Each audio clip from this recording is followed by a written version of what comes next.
So how fast are we going right now? 21 and a half. And how much power? 150 watts.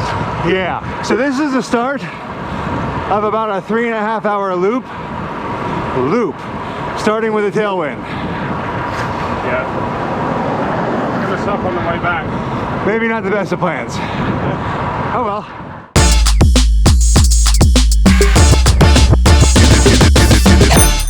Yo, hey, it's Ivor. I talk a lot about surrounding yourself with good people, and I'm with one of those guys today, my buddy Matt, who you might recognize from some other videos. We're out on a, what, 3.5 hour, something like that, endurance ride today. So I thought it would be a good time to catch up with Matt, see how he's been doing, and see how the race season's been going for him so far. All right, so Matt, tell me, how you been? What you been up to? How's the year going? What do you want to talk about? Well, first of all, you started this question on the steepest part of the climb, but the year's been going really well.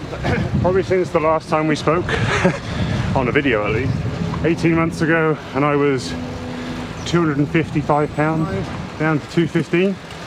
I've got faster, I've got fitter, my body shape has changed, and my race season, well, top 10s, baby, top 10s. That is awesome. So, what's changed? What have you been doing different?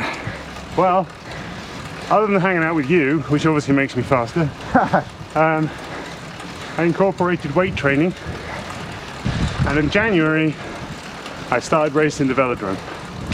How about training? What have you been doing there?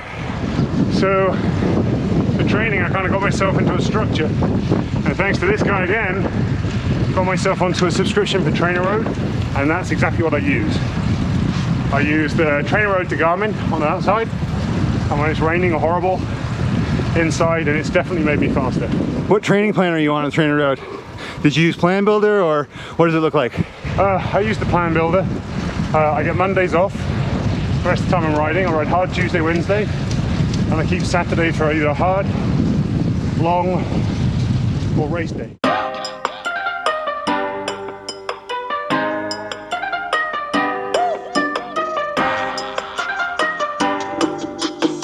Earlier you were telling me that you had the opportunity for an even better finish, but your sprint wasn't great, right? Oh, that's exactly right, yeah. So what do you think? Should we work on that a little bit today? We're gonna give it a go. All right. So the plan will be I will give Matt a nice hard lead out and give him a flick. I'll move left and have him come around in his sprint.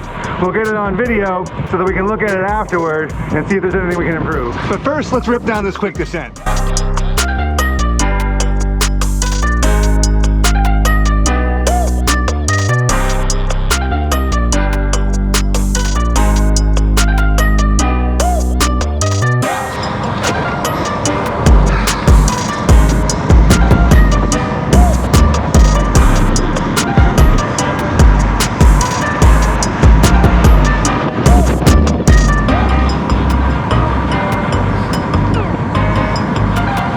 Seemed like you waited a little long to come around me there. I did. I wasn't really paying attention, and I knew you were going to do it, and I wasn't sure, is this it? Is this it?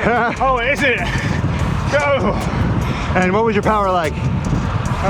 Probably around 900, but I maxed at 1100.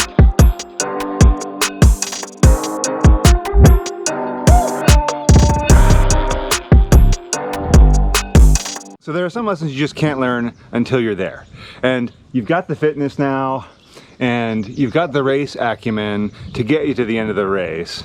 But I think you were saying something about, you know, being caught off guard, being in the wrong gear. Yep, there's just so many factors when you're racing, you can't learn until you're there. Hesitation, you know, gut feeling, the adrenaline, the what's everybody else going to do, which wheel do I follow? Do I follow a wheel? Do I go now? And by the time you thought about all of that, the race is over. If you feel you want to go, you go. And the worst thing that will happen, you either move up a couple of places or you will come down a couple of places, but you'll be at that top level that you're going to get something. Yeah, I had that experience yesterday. First of all, it had been a while since I'd been at the pointy end of the race. And then second, like I've never had a lead out. And we got to the end of the race and I had this feeling like we're not going fast enough, and I wanted to say something, but I didn't say anything because like I'm so new at this. So I didn't say anything, and then a couple of seconds later we got swarmed, and that was okay because the guy whose wheel I really should have jumped onto was the guy who came around me, and I thought, man, I should jump on his wheel, but I still have my lead out here. And I hesitated, and then I was sprinting into a gap for third, and lesson learned.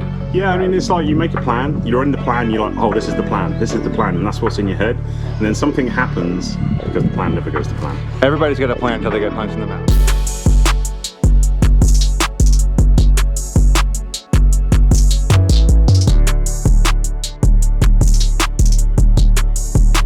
You said you incorporated strength training into your routine. Yep. So what's up with that?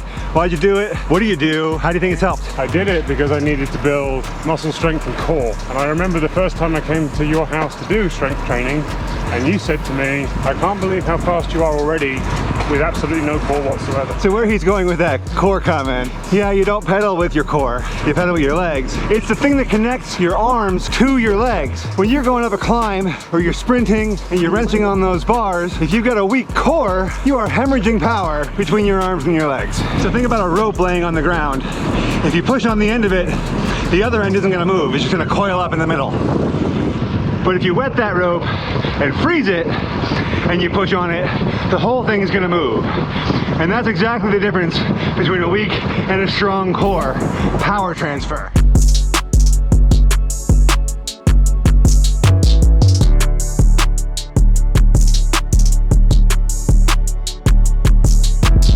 The keen observer will have noticed some subtle hints that Matt's had some better results than the top 10s he talked about earlier. In fact, he's been on the podium 3 times this year. He placed 3rd in the NCNCA Championship 3-kilometer pursuit on the track, he was 4th in the San Ardo 40+ road race, and snagged the 2nd in the Omnium at a Wednesday night track league event. He's had a great year, and I know it's just a start for him. So I want to say a big congratulations to Matt, and thank you for sharing his story here. If you missed the first bit, why don't you check that out here, but that's all for now. Thanks for watching, and I'll see you in the next one.